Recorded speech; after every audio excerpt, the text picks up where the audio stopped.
मैं भी मौजूद हूँ लेस्लीगंज में और हमारे साथ के.एन. त्रिपाठी जी हैं जो नाम के मोहताज नहीं हैं। ये पूर्व मंत्री भी हैं और काफ़ी अच्छा इनका अनुभव है और इन्होंने आज यहाँ सभा की हुई है और जनता जनार्दन का यहाँ जो भीड़ है वो भीड़ बता रही है और लगातार जो सभाएं के द्वारा जो है जनता को जोड़ने का कार्य कर रहे हैं, जनता से उनका हालचाल जान रहे हैं और लगातार जो है उनका जो भी विकास के चीज़ों में जो बाधा आ रहा है उस चीज़ को जानने के लिए जगह जगह बैठक कर रहे हैं ताकि लोग जो है इस लोकसभा चुनाव को बिल्कुल चुनौतीपूर्ण तरीके से ले और लगातार जो है इस विकास का जो कार्य है उसमें गति दे।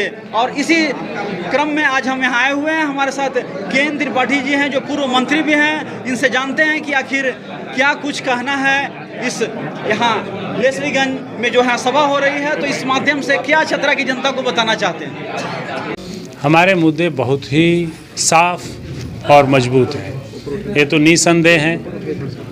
निसंदेह हमारा मुद्दा मंगलसूत्र तो नहीं है, श्मशान घाट तो नहीं है, हमारा मुद्दा रोजगार है। चतरा लोकसभा के 5 साल में यदि 25,000 नवयुवकों को मैं रोजगार दे दूं, पांचों विधानसभा के 5-5 हजार नवयुवकों को रोजगार दे दूं, तो आप समझ लीजिए कि हमारा यह यज्ञ, यह तपस्या सफल हुआ। पहला मुद्दा रोजगार है।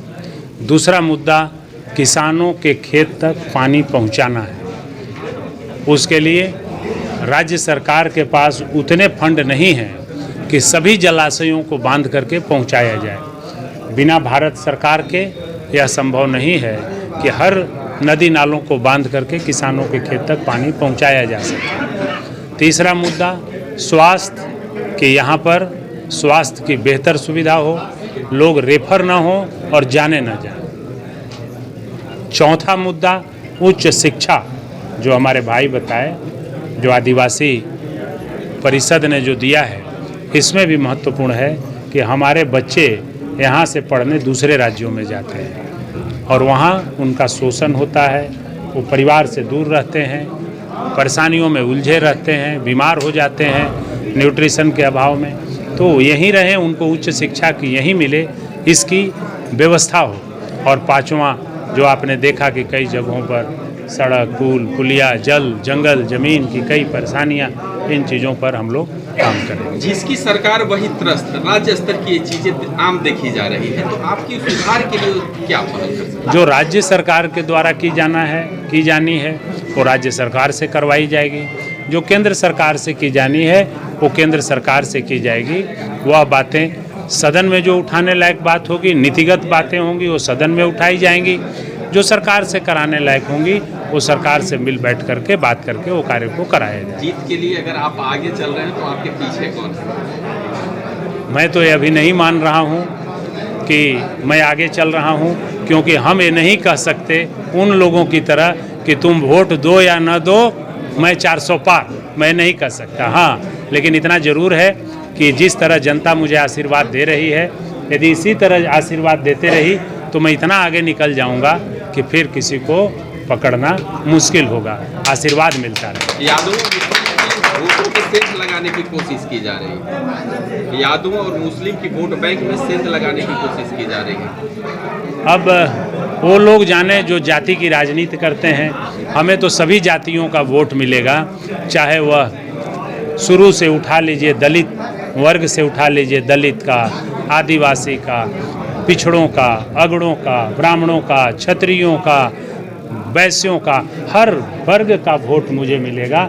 और हर वर्ग के लोग मुझे चाहते हैं कि के.एन. त्रिपाठी जी को जिता के पार्लियामेंट में भेजें और अपना हिस्सा जो वहाँ कई दशकों से पड़ा हुआ है उसको निकाल करके धरातल पर लेकर के आए।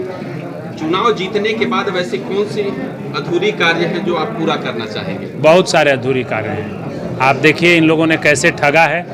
मंडल डैम इंदिरा जी ने बनवा दिया था, इनको गेट लगवाना था, वहाँ के विस्थापितों को मुआवजा देना था। एक काम इन्होंने किया नहीं, एक झाड़ी नहीं काटा और शिलान्यास के नाम पर 30 करोड़ रुपया निकाला गया।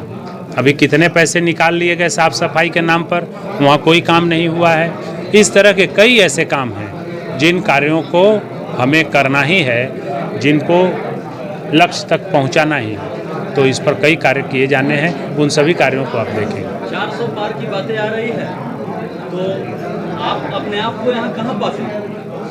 उन्होंने कहा है कि तुम वोट दो या न दो, हम 400 पार हैं। अब यह लड़ाई जनता और उनके बीच का है कि जनता के चुनौती ये जनता को है कि बिना तुम्हारे वोट दिए भी मैं 400 पार हो जाऊंगा। मैंने ऐसा नहीं कह सकता हूं। मैं तो यही कह रहा हूं कि भाई जब तक जनता वोट नहीं डाल देती तब तक विजय को मैं सुनिश्चित नहीं मान करके दिन रात मेहनत करता रहूं। कहा गया है कि बदल जाओ वक्त के साथ या वक्त बदलना छोड़ दो, मजबूरियों को मत कोसो, हर हाल में आगे बढ़ना सीखो। तो चतरा की जनता के लिए क्या कुछ संदेश रहेगा? चतरा की जनता के लिए संदेश है कि आपको लड़ने वाला नेता को महागठबंधन ने टिकट दिया है और आपको आपका पड़ा हुआ अधिकार दिल्ली से लड़ के लेके वापस आना है। इसलिए पूरी ताकत से बिना कोई वोट व्यर्थ किए हुए सीधे हाथ छाप में के.एन. त्रिपाठी को, महागठबंधन के उम्मीदवार को, इंडिया गठबंधन के उम्मीदवार को, राष्ट्रभक्त राजनेता को आप वोट करें ताकि वो जा करके आपकी लड़ाई और हक की लड़ाई लड़ सके। हमारे साथ के.एन. त्रिपाठी जी जो पूर्व मंत्री भी हैं और काफ़ी सारी अनुभवों को जो है इन्होंने साझा किया है। और आपको बता दें कि धन दौलत और रुतबा सब बेकार है, जनता को अच्छे नेता की दरकार है। तो इसी आशा और विश्वास के साथ जो है आज इन्होंने रन जीतने का जो है कार्य किया है और बताया है कि 400 की जो आंकड़ा है वो बिल्कुल झूठी है और वो आंकड़ा जो है निश्चित रूप से जो है जनता को भरमाया जा रहा है और निश्चित रूप से महागठबंधन की जो जीत है निश्चित रूप से होगी। और चतरा की जनता के लिए एक महाअभियान, महासंकल्प और विकास की जो राह है उसके लिए जो है लगातार कार्य होते रहेगा।